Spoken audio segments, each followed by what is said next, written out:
მოცემული მაქვს ფუნქცია fx-ი და როგორც ხედავთ, ეს არის უბან-უბან განმარტებული ფუნქცია, იმიტომ რომ რაღაც ინტერვალზე მისი მნიშვნელობა არის 1, მერე სხვა ინტერვალზე 5, კიდევ სხვა ინტერვალზე -7.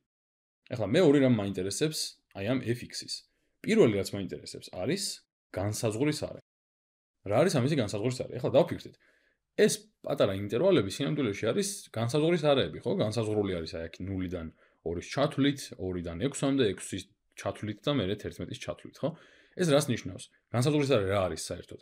განსაზღვრის არე არის ის სივრცე, საიდანაც მე შემიძლია ავიღო x-ები, ანუ არგუმენტები ამ ფუნქციისთვის, ანუ სადაც ფუნქცია არის განმარტებული, ხო? სადაც ფუნქციას მნიშვნელობა აქვს. ანუ ამ სივრციდან აღებული x-ებისთვის შეიძლება რომ მნიშვნელობა ჰქონდეს. ახლა რადგან მე მაინტერესებს სრული განსაზღვრის არე, ეს იქნება კომბინაცია აი ამ სამი განსაზღვრის არის, ხო? და თუ დავუკვირდებით 0-დან მაქვს, ესე იგი 0-დან იწყება ეს ყველაფერი, ამიტომ აქ მექნება 0-ზე მეტია აშკარად, ანუ x-ი მეტი გამოდის 0-ზე აშკარად და შემდეგ 2-ს მოიცავს. შემდეგ 2-ზე მეტიც შეგვიძლია იყოს და 6-მდე მიდის, მაგრამ მე 6-საც მოიცავს და 11-საც მოიცავს, ანუ 11-მდე მიდის. ესე იგი გამოდის რომ სინამდვილეში აი აქედან დაწყებული აი ამის ჩათვლით არის x-ი, ანუ 0-ზე მეტია და ნაკლებია მტოლია 11-ზე. აი ეს არის განსაზღვრის არე აი ამ ფუნქციის.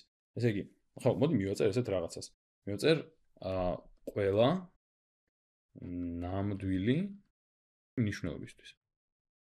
ანუ ასე ვთქვათ, დამატებითი ეს არის ფაქტორი, რომ უნდა იყოს ნამდვილი მნიშვნელობები ესენი, ხო?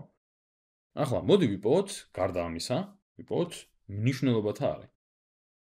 მნიშვნელობათა არე. მნიშვნელობათა არე რა არის?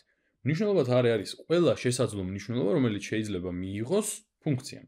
ზოგჯერ ინტერვალები არის ხოლმე, მაგრამ ამ შემთხვევაში გვაქვს უბრალოდ სამი მნიშვნელობა, ხო? 1, 5 და -7. ამიტომ მე შემიძლია თავისუფლად ჩავწერო, რომ მნიშვნელობათა არე fx-ისთვის მნიშვნელობათა არე არის აი ეს, ანუ fx-ი ეკუთვნის აი ესეთ სიმრავლეს, ასე ვთქვათ, სადაც მხოლოდ აი ეს მნიშვნელობები არის მისთვის. 1, 5 და -7.